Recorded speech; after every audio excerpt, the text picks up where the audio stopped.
1947 में, गणतंत्र हो गया 1950 में, लेकिन इस बौद्ध कथा का आयोजन इस ग्राम सभा में, इस गांव में पहली बार हो रहा है। ये इतिहास रचने का कार्य आप सभी ने किया है, निश्चित रूप से हम आप सभी को नमन करते हैं।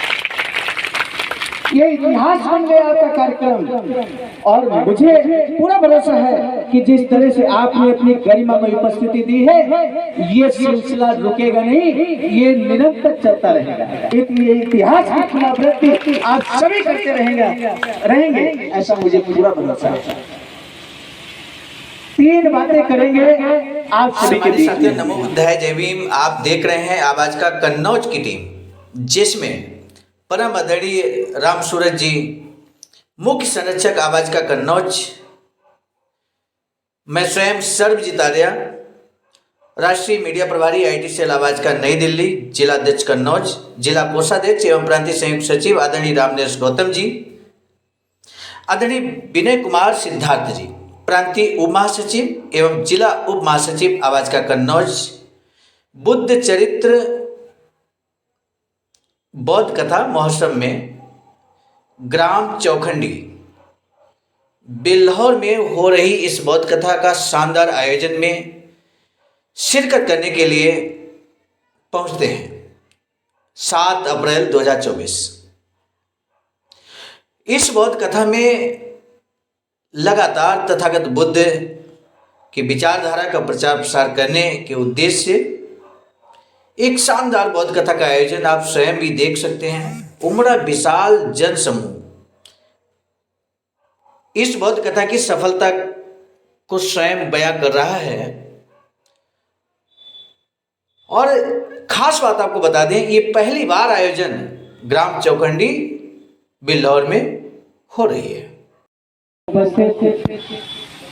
सभी तथागत बुद्ध के अनुयायी, बाबा साहब के अनुयायी, आप सभी के, चूंकि अभी आदरणीय प्रदीप कुमार गौतम जी ने बताया कि इस ग्राम में ये बौद्ध कथा का आयोजन पहली बार हो रहा है, और जब कोई घटना पहली बार होती है वो इतिहास बन जाती है। मेरे साथियों, इस बौद्ध कथा में उपस्थित इस विशाल जनसमूह को हम आप सभी का धन्यवाद ज्ञापित करें। उससे पहले तथागत बुद्ध के चरणों में श्रद्धा का सुमन अर्पित करते हुए, बाबा साहब के चरणों में श्रद्धा का सुमन अर्पित करते हुए, इस मंच पर विराजमान हमारे सम्मानित भंते गए, आपको बंदान में भंते कहते हुए आपके प्रति अपना सम्मान प्रकट करते हुए, और ये 7 दिवसीय लगातार बौद्ध कथा का आयोजन जो अपना घर परिवार त्याग कर बौद्ध कथा वाचन कर रहे हैं, हम आपके प्रति अपना सम्मान प्रकट करते हुए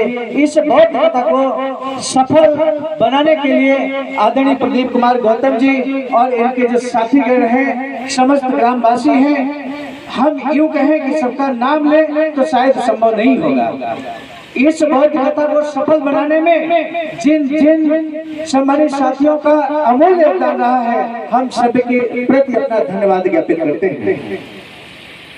अपनी बात को हम प्रारंभ करें, इससे पहले मैं अपना परिचय देना उचित समझता हूँ। मेरा नाम सर्वजीत आर्या है, जिला अध्यक्ष अखिल भारतीय अनुसूचित जाति जनजाति कर्मचारी कल्याण एसोसिएशन, जिसे संक्षेप में आवाज का कहते हैं, जनपद कन्नौज से हम बिलोंग करते हैं।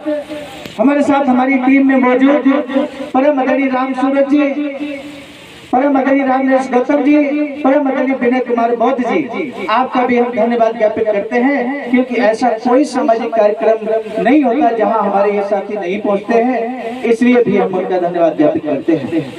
आज इस बौद्ध कथा के सुनहरे अवसर पर हम 2 मिनट माताओं बहनों से बात करेंगे। मात्र 2 मिनट की बातचीत हमारी आपके बीच रहेगी। आज बौद्ध कथा का जो आयोजन पहली बार इस ग्राम सभा में हो रहा है, इसका उद्देश्य क्या है? आपने कभी विचार किया कि आखिर इसका उद्देश्य क्या है? और भारत आजाद हो गया 1947 में, गणतंत्र हो गया 1950 में, लेकिन इस बौद्ध कथा का आयोजन इस ग्राम सभा में, इस गांव में पहली बार हो रहा है। ये इतिहास रचने का कार्य आप सभी ने किया है, निश्चित रूप से हम आप सभी को नमन करते हैं। ये इतिहास बन गया आपका कार्यक्रम। और मुझे पूरा भरोसा है कि जिस तरह से आपने अपनी गरिमा में उपस्थिति दी है, ये सिलसिला रुकेगा नहीं, ये निरंतर चलता रहेगा। ये इतिहास की पुनरावृत्ति आप सभी करते रहेंगे, ऐसा मुझे पूरा भरोसा है। 3 बातें करेंगे आप सभी के बीच में हम। और मुझे पूरा भरोसा है कि जिस तरह से आपने अपनी गरिमा में उपस्थिति दी है, ये सिलसिला रुकेगा नहीं, ये निरंतर चलता रहेगा। ये इतिहास की पुनरावृत्ति आप सभी करते रहेंगे, ऐसा मुझे पूरा भरोसा है। 3 बातें करेंगे आप सभी के बीच में हम। 17 अगस्त 1952 17 अगस्त 1952 को बाबा साहब ने एक भाषण दिया। एक प्रश्न आपसे कोई पूछे, वो भाषण किस संदर्भ में है, उसका जिक्र करना बहुत जरूरी है। आपसे कोई प्रश्न करे कि बाबा साहब ने आपको क्या दिया, एक बहुत सिंपल सा प्रश्न है, बाबा साहब ने आपको क्या दिया, तो आप क्या जवाब देंगे? इस बात को ध्यान दिए, हमारी माताएं ध्यान दें, बहनें भी ध्यान दें, हमारे भाई भी ध्यान दें। इस बात हो सकता है कुछ ऐसे साथी हमारे बीच हो जो ये कहने की कोशिश करे और सोच विचार करते हैं कि बाबा साहब ने हमें क्या दिया है, कुछ नहीं दिया। बाबा साहब ने दिया होगा कि आप प्रिंसिपल साहब हैं, आप नौकरी पेशा में हैं, आपको आरक्षण के जरिए आपको नौकरी मिली है, आप कह सकते हैं कि सर आपको बाबा साहब ने दिया है, लेकिन हम तो किसान हैं, मजदूर हैं, खेती बाड़ी करते हैं, सामान्य जीवन व्यतीत करते हैं, हमें क्या दिया बाबा साहब ने? तो याद रखिए मेरे साथियों, आप जवाब दे पाएंगे।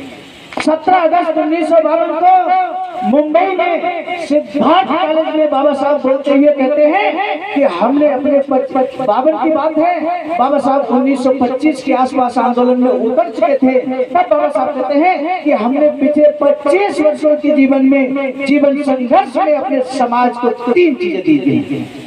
3 चीजें, वो 3 चीजें आप दिलो दिमाग में बैठा लीजिए मेरे साथ।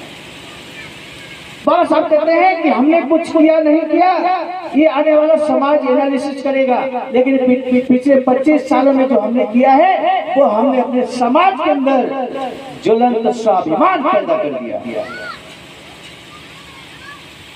और एक एग्जाम्पल देते हैं कि पास में ही जलगांव है, जलगांव, वहां पर ब्राह्मण भोज होता है, ब्राह्मण भोज होता है, और वहां पर जो ब्राह्मण भोज होता है तो हमारे समाज के लोग, समाज की जब हम बात करते हैं मेरे साथियों, SC ST OBC की बात कर रहे हैं, हम सिर्फ SC की बात नहीं कर रहे हैं, हमारे समाज के लोग उस ब्राह्मण भोज में शिरकत करने के लिए जाते थे। जानते कहाँ उनका स्थान था?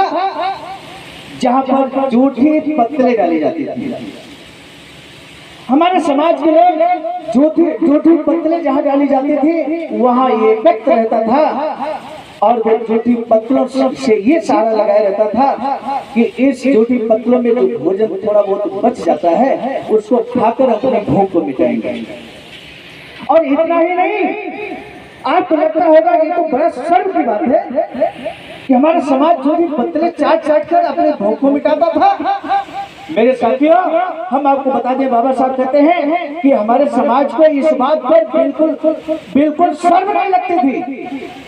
और इतना ही नहीं, वो लड़ जाते थे। हमारे समाज के लोग जब वो जूठी पत्तलें आती थी तो कोई कहता था ये जूठी पत्तलें हमारी है, दूसरा कहता था ये हमारी है, और इस तरह से आपस में लड़ जाते थे, और वही जूठी पत्तलें उठाकर अपने बच्चों को खिलाते थे खाना। ये सब आज वर्तमान में हम आपसे प्रश्न करते हैं, आप मुझे बताइए, क्या ऐसी झूठी पत्तलें चाटने का कार्य आप करेंगे? ऐसे ब्राह्मण भोज को स्वीकार करेंगे? आप कतई स्वीकार नहीं करेंगे। इतना मुझे पूरा भरोसा है। ये स्वाभिमान जो पैदा हुआ हमारे समाज के अंदर, ये स्वाभिमान दिया बाबा साहब डॉक्टर भीमराव अम्बेडकर ने मेरे साथ। आज के बाद कोई आपसे पूछे कि आज जो हमारा स्वाभिमान है, सम्मान है, कोई पूछे बाबा साहब ने आपको क्या दिया, तो बोल देना कि पहली बात बाबा साहब ने दी, स्वाभिमान दिया, सम्मान दिया। ये कह देना आप। अब ये तो नहीं कहोगे कि हम पढ़े लिखे नहीं हैं, हम नौकरी पेशा में नहीं, तो बाबा साहब ने हमें कुछ नहीं किया। आपको स्वाभिमान दिया, क्षेत्र नहीं किया। तब बाबा साहब 25 साल पहले इस देश के विद्यालय अस्पृश्यों के लिए खुले नहीं थे।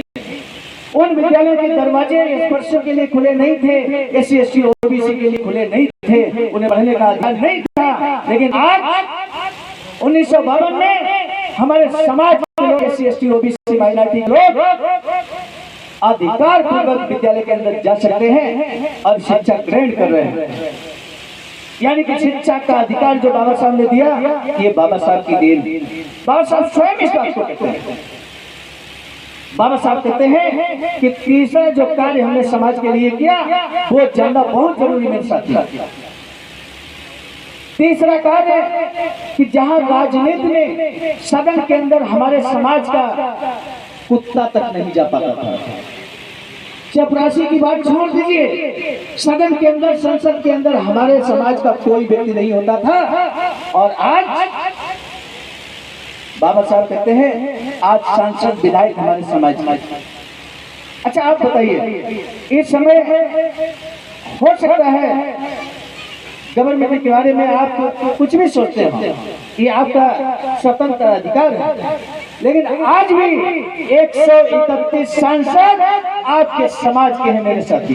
आज भी 131 सांसद समाज के हैं। ये देन किसकी है? ये राजनीतिक अधिकार जो दिए हैं वो बाबा साहब ने दिया है। ये वोट का अधिकार जो दिया है वो बाबा साहब ने दिया है। तो ये तीन बातें जो हमने आपको बताई, बाबा साहब ने